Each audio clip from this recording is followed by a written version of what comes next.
Salut tout le monde, aujourd'hui nouvelle vidéo, donc un problème d'intégration qui est tombé à Polytechnique en MP, mais qui peut être aussi sympa pour préparer des concours assez difficiles, de type centrale ou mine.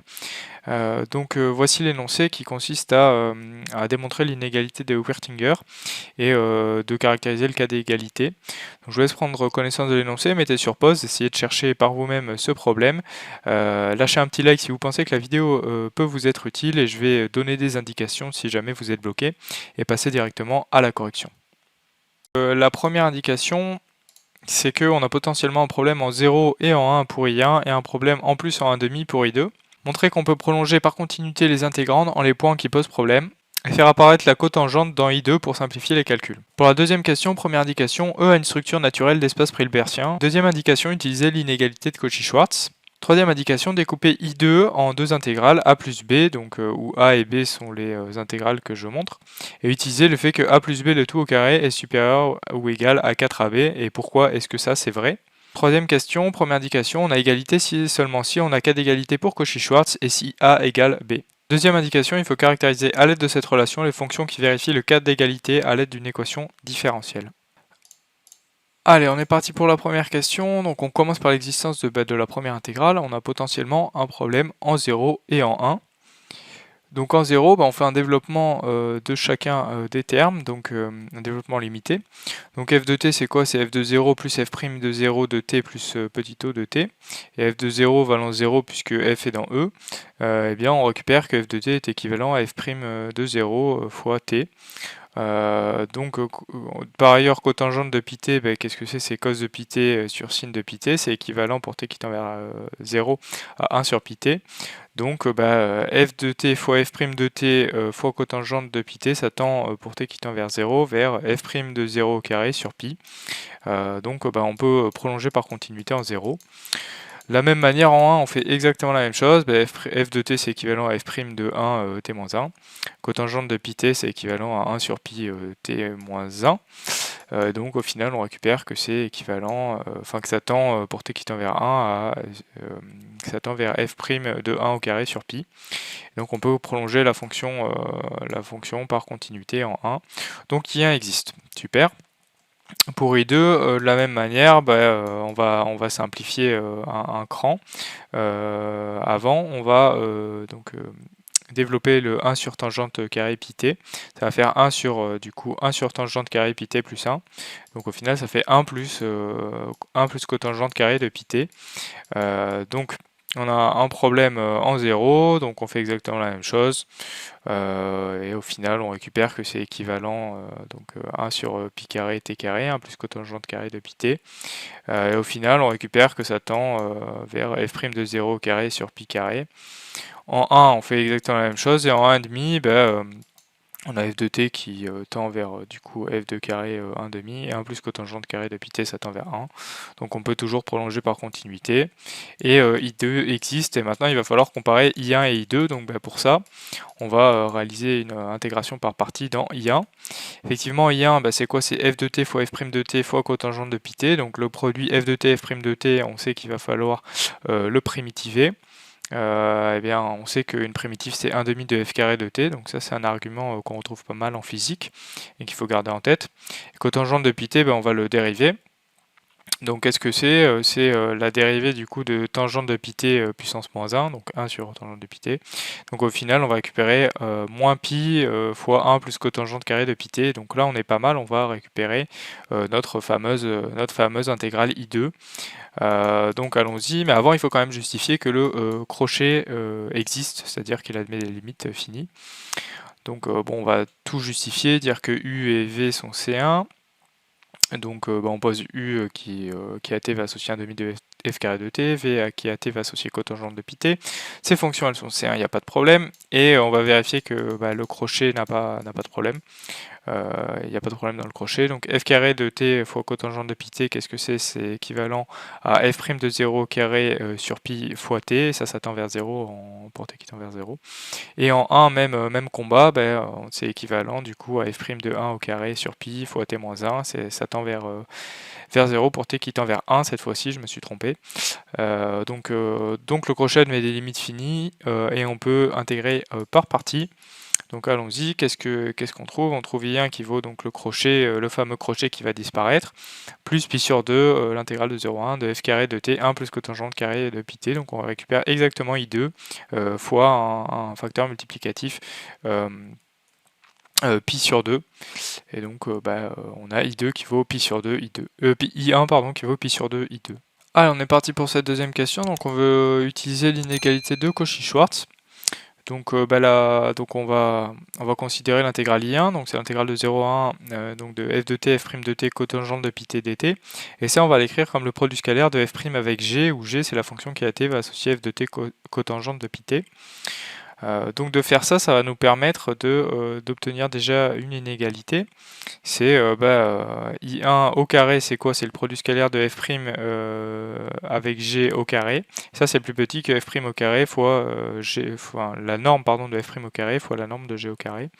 Donc au final, qu'est-ce que ça donne? Ça donne que I1 carré c'est plus petit que l'intégrale de 0 à 1 de f' carré de t dt. Oh pas mal, là on a déjà l'intégrale que l'on voulait estimer. Fois cette intégrale là qu'on va devoir travailler et voilà.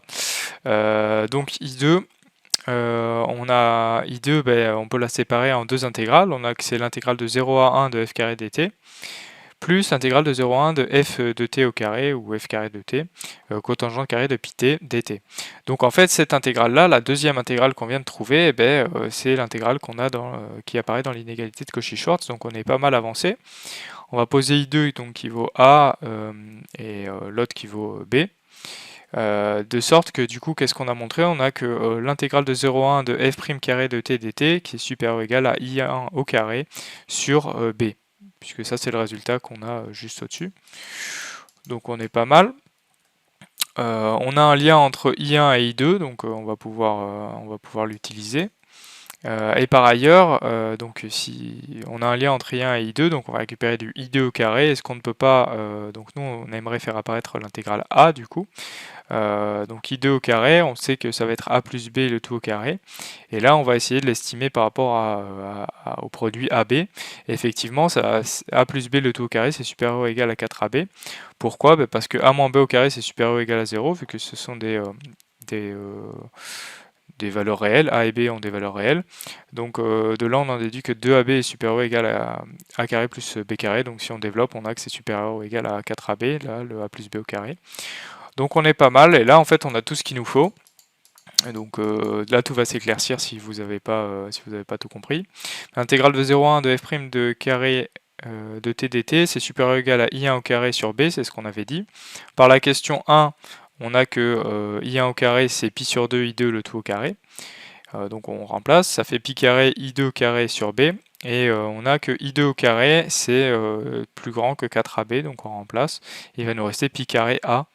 Et donc en fait on a exactement ce qu'on voulait, c'est-à-dire que on a montré l'inégalité de Wertinger. Donc cette inégalité là. Ah, donc on est parti pour la dernière question. Donc on va reprendre la démonstration de la question 2 et regarder quand est-ce qu'on peut avoir cas d'égalité. Donc qu'est-ce qu'on a utilisé? On a utilisé premièrement l'inégalité de Cauchy-Schwarz. Et donc ça, quand est-ce qu'on a cas d'égalité? On a égalité si et seulement si les fonctions sont collinéaires, donc ça veut dire qu'il existe un certain lambda tel que f' de t égale lambda f de t cotangente de pi t. Et enfin on a donc on a utilisé donc une autre inégalité. On a dit que ça c'était supérieur ou égal à 4, donc à 4AB, et donc on a égalité si et seulement si la norme de A moins B le tout, A moins B le tout au carré était égal à 0, donc si on prend la racine carrée des valeurs absolues de A moins B égale à 0, or ça c'est supérieur ou égal à 0, donc ça veut dire que A égale à B. Donc, conclusion, on a égalité dans l'inégalité de Wertinger si et seulement si A égale à B et f' de t égale lambda f de t cotangente de pi t. Donc maintenant on va prendre f qui appartient à E, donc une fonction qui vérifie le cas d'égalité. Donc en particulier elle s'écrit sous la forme f' de t lambda f de t cotangente de pi t. Et Et donc, de plus, on a A égale B, donc l'intégrale de 0, là elle vérifie le cas d'égalité, donc on a l'intégrale de 0 à 1 de f' carré de t dt qui est égale à pi carré fois l'intégrale donc de 0 à 1 de f carré de t dt. Et donc, on a dit que ça, f' de t, c'était lambda f de t cotangente machin, donc il suffit de remplacer. Et ça c'est l'intégrale A, et l'intégrale A elle est égale à l'intégrale B par hypothèse du cas d'égalité, et donc c'est égal à l'intégrale de 0 à 1 de f carré de t cotangente carré de pi t dt.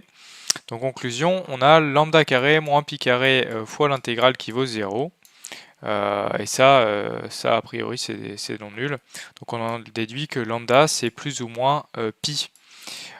Donc deux cas à considérer. Si lambda égale pi, on a donc les solutions de l'équation y' de x moins pi cotangente pi de x yx égale à 0. Elles sont données par y de x égale a sin de pi x. Et donc ces fonctions elles sont bien dans E, elles vérifient le cas d'égalité. Juste pourquoi est-ce que on a cette équation différentielle qui apparaît, c'est parce que vous vous rappelez, on a f' de t égale lambda f de t cotangente de pi t, donc on cherche les fonctions qui vérifient cette équation différentielle. Donc si lambda égale pi, on a des fonctions de la forme a sinus de pi x qui sont bien dans E et qui vérifient le cas d'égalité. Donc ça c'est l'espèce de synthèse de dire qu'elle vérifie le cas d'égalité. Et si lambda égale moins pi, attention, là dans l'exponentielle, quand on résout là dans l'exponentielle, il va y avoir un moins qui va apparaître. Et donc on va récupérer du a sur sinus de pi x. Ces fonctions du coup elles sont pas dans E, et donc on a caractérisé le cas d'égalité. On a cas d'égalité si et seulement si f s'écrit sous la forme a sinus de pi t, où a c'est un certain réel. Et donc voilà pour cette question. Voilà, donc c'est fini pour cet énoncé. Donc cette inégalité, généralement on la montre à l'aide de transformées de Fourier, mais bon c'est hors programme. Donc on peut la déduire d'une autre manière, un peu plus maligne, donc c'est le sujet de cet énoncé. On utilise notamment le fait que E a une structure d'espace pré-hilbertien, donc on utilise l'inégalité de Cauchy-Schwarz, donc c'est un beau problème assez sympa qui fait apparaître aussi des équations différentielles. Je trouve qu'il est bien pour réviser, et en plus il a des applications concrètes puisque l'inégalité de Wertinger elle est utilisée dans pas mal de problèmes. Donc voilà pour cet énoncé, j'espère que ça t'aura appris des choses. N'hésite pas à t'abonner, à liker, à mettre la cloche, il y a plein de nouvelles vidéos qui vont arriver, j'espère te retrouver sur l'une d'entre elles. Salut!